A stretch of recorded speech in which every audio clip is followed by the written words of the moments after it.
মধুর তেলাওয়াত যেটা শত্রুকে পর্যন্ত আকৃষ্ট করে নজর বিন হারেস টার্গেট করলো তেলাওয়াতের বিপরীতে এটা কাজ করা যায়। ছন্দময় গানে গায়িকারা যখন গাইবে তো তখন আর তারা তেলাওয়াত শুনবে না। নাম্বার 3, নজর বিন হারেস কিছু বই কিনে আনলো, চটি বই, যেখানে বাদশাদের গল্প আছে, ইতিহাস লেখা আছে। টার্গেট ছিল নবীজি থেকে বিমুখ করা, ইসলাম থেকে বিমুখ করা।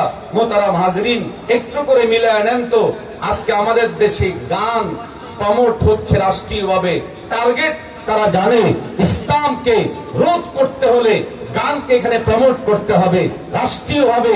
গায়কদেরকে প্রমোট করা হয়, টার্গেট তারা জানে গায়কদেরকে যদি প্রমোট করা যায়, গায়িকাদের প্রমোট করা যায় এফডিসি থেকে। এই জন্যই কোটি কোটি টাকা ব্যয় করে, রাষ্ট্রের সম্পদ ব্যয় করে, জনতার হাজার হাজার কোটি কোটি টাকার সময় ব্যয় করে মিডিয়াতে মুভি তৈরি করা হয়, নাটক তৈরি করা হয়, সিনেমা তৈরি করা হয়। মাকসাদ একটাই, আমাদেরকে কোরআনের ইতিহাস থেকে ফিরায় নিয়ে আসা, আকর্ষণ থেকে ফিরায় নিয়ে আসা। ব্যক্তি মুহাম্মদুর রাসূলুল্লাহর আকর্ষণ থেকে দূরে সরানোর জন্য নায়ক নায়িকা, গায়ক গায়িকাদের তৈরি করা হলো। গানের প্রতি আকৃষ্ট করে কোরআন থেকে মানুষদেরকে সরানোর গভীর ষড়যন্ত্র করা হলো। উম্মতে মুসলিমার যুবকেরা আজকের দিনে যেই ষড়যন্ত্রে মেতেছে, আমার দেশের সরকার ডক্টর ইউনূস ৬৫,০০০ শিক্ষক নিয়োগ দেওয়ার মাধ্যমে আমাদের সন্তানদের বিরুদ্ধে যুদ্ধ ঘোষণা করেছে। আমরা এই যুদ্ধ থেকে পিছপা হব না, বরং রাজপথে নেমে ডক্টর ইউনূসের পতন হওয়া পর্যন্ত কারাকে আন্দোলন করতে হবে।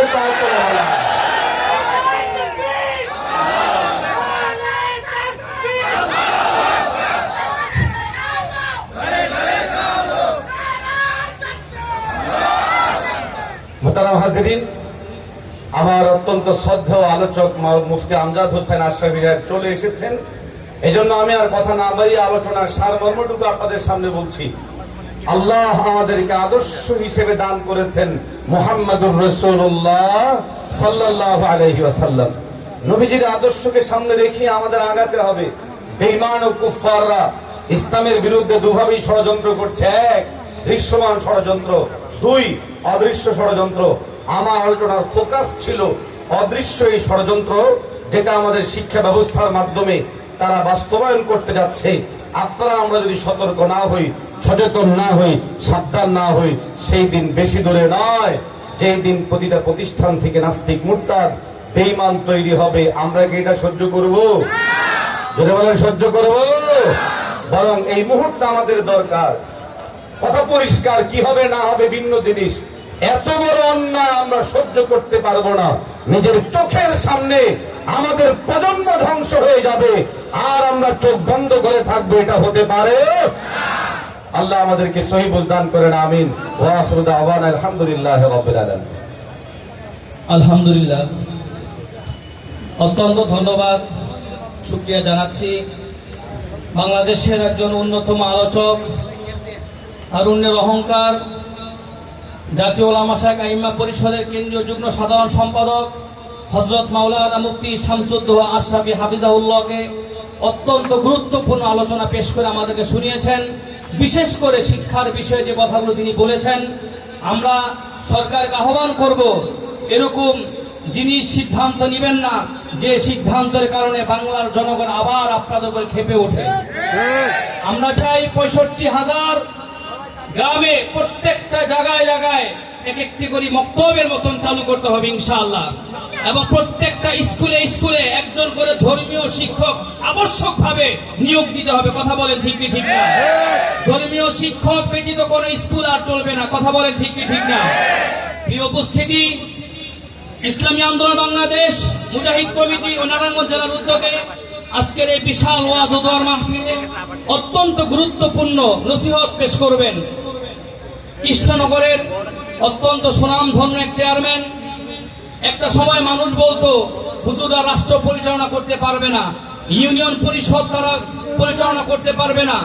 আজকে আমরা দেখতে পাচ্ছি যত জায়গায় আলেমরা চেয়ারম্যান হচ্ছে, মেম্বার হচ্ছে, ওই সমস্ত এলাকা থেকে লুটপাট আর চুরি সব বন্ধ হয়ে যাচ্ছে। কথা বলেন ঠিক না?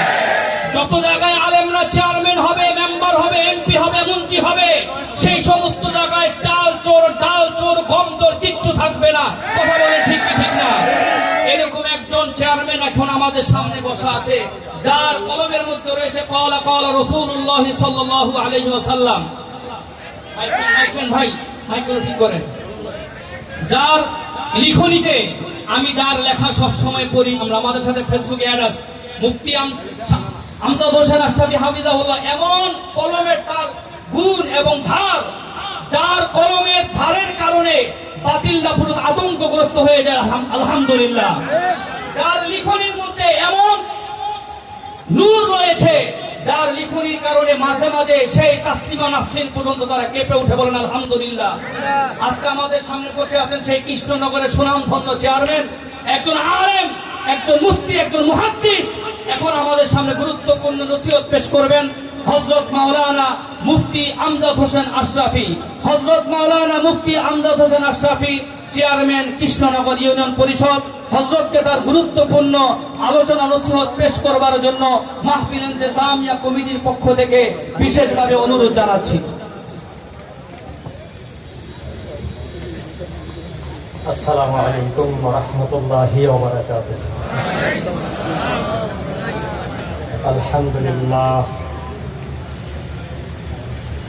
আলহামদুলিল্লাহ নাহমাদুহু ওয়া নাস্তাঈনুহু ওয়া নাস্তাগফিরুহু ওয়া নু'মিনু বিহি ওয়া নাতাওয়াক্কালু আলাইহি ওয়া নাউযু বিল্লাহি মিন শুরুরি আনফুসিনা ওয়া মিন সাইয়্যাতি আ'মালিনা।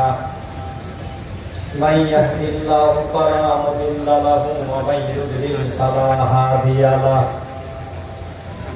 ونشهد أن لا إله إلا الله وحده لا شريك له ونشهد أن محمدا عبده ورسوله أما بعد فأعوذ بالله من الشيطان الرجيم. بسم الله الرحمن الرحيم.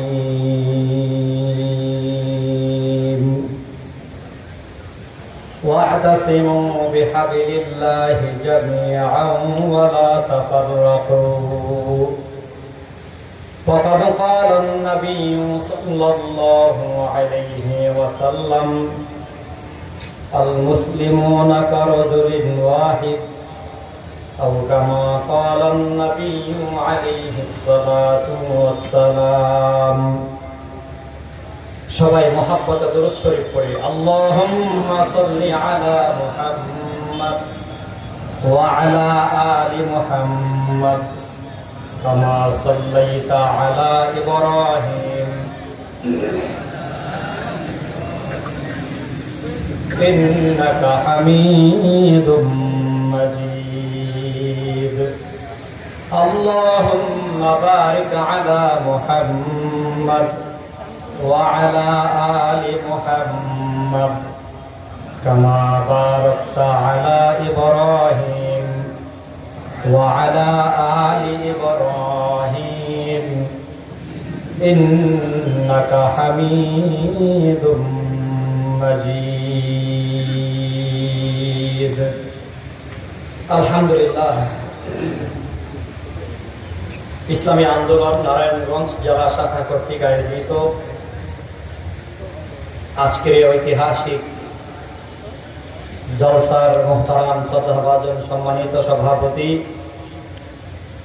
প্রধান অতিথি, এদেশের লাখো কোটি তৌহিদি জনতা হৃদয়ের স্পন্দন,